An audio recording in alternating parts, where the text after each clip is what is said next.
one positive that I'm going to end with, and the only reason is because it directly affects the negative that I'll start with.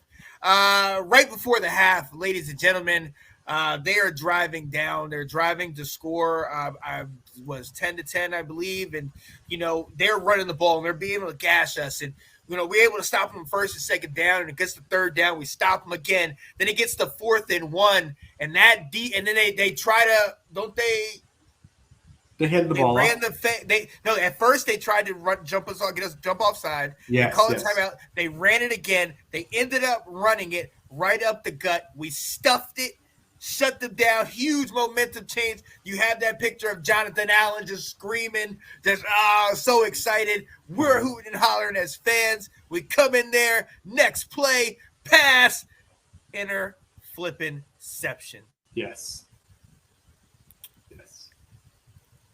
I don't need to tell you the vast range of emotion that I just went from at one point here to another point there to then back to anger up here again. Just like, what in the world? We're going to negatives because we had an amazing 4th down stand, one that almost in a season full of solid 4th down stands. We talked about the Bears game. In a season full of those, this is one that is directly in the middle of the field, mano a mano. Your guys, your running team, you're good with that against us, our D-line, blah, blah, and we stopped them. We're good. We came off the field, and then our daggone quarterback just gave it back to us. Like, they gave it right back. Like, what? Come on, man. Like, that. It's just, again, and this is why I said what I said about Taylor before, is because we're going to talk about this later, is because you can't overlook this. This stuff continues to happen. These interceptions. The only thing I felt that was good about the interception was Will's words were ringing in my ear. If he throws it early, we got a shot. We can come back from it. He gets it out of his system.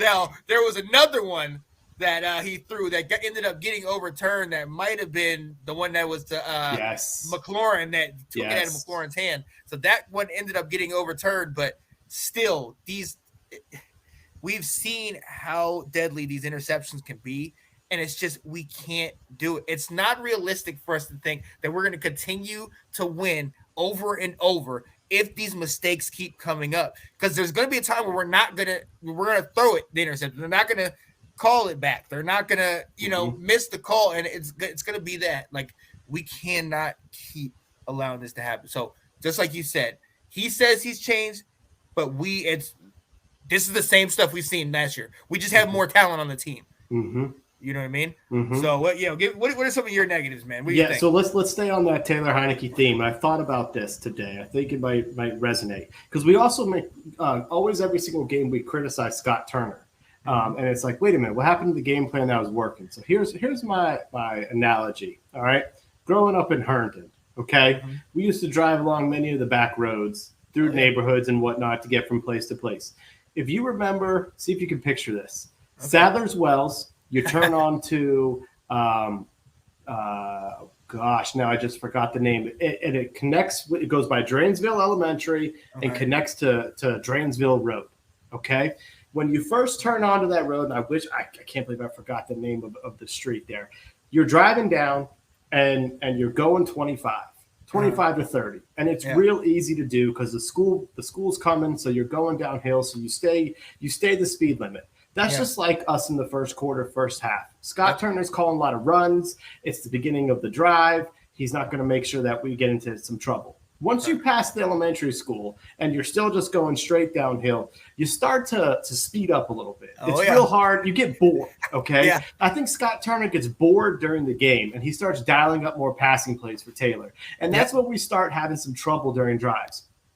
And then you hit a stop sign, so you slow down. And then you have the final stretch. So you go back to going 25, 30 till you hit Drainsville Road at the stoplight. And that's the third and fourth quarters, mostly the fourth quarter, where Scott realizes, okay, this is what I need to be doing. And I'm going to call the right plays, because I was bored back there for like the second and third quarter, and I'm making bad, too aggressive. Because I just get bored watching him. These dinking ducks were going to get aggressive. And I think that's what we see happen in the games with Taylor, because we start off with a very good script. And that second drive of the game, he was money. His throws were great. His reads were great. The ball was coming out fast. The running game was helping to complement.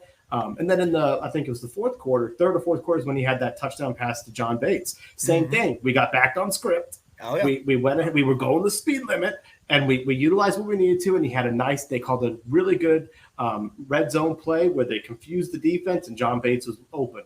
All right, so Scott Turner kind of gets the feel for him, but it's during the game we get bored with Taylor, and we let him. We take the handcuffs off a little bit, and he runs wild, and we can't be doing that. We can't take the seatbelt off of him ever. He needs to stay under. Keep that governor on that car, because when we do, it's just. I mean, he had 138 yards passing, man. Yeah, it's not. This is what It's where it's like, I can admit that he is better for this offense than Carson Wentz, but I cannot admit this is what we should be doing for the next year or two or 5 years. No. This is not a professional offense. He can't throw over 200 yards ever. It's terrible. There's game manager, and then there's just kind of like what he's doing. Like, he's barely getting it above 100, and sometimes there are sometimes we've had games where we've gone into the fourth quarter under 100 yards passing, and we're sitting here like are you serious with all these daggone weapons? But if us running the ball more and limiting that, and that becomes the reason behind these numbers, I'm okay with that. But if it gets to the point where he is trying to, hey, F it, I'll chuck it down there, or like the second and third quarter, take that up the daggone playbook. Just run the ball. I mean, I don't care. I know it's boring, but he has the propensity to do it once. He's gonna do it. You talk about it. He's gonna get it done once, and it's irritating. It really is. There are positives, different things that he was able to do, but having a QBR of 53.7 ain't one of them. I ain't gonna do it. Thanks for watching. If you like that clip, be sure to check out the other great content from the Let's Talk Football community. And as always, please like, subscribe, and hit that notification bell so you'll be notified when more great content like this becomes available.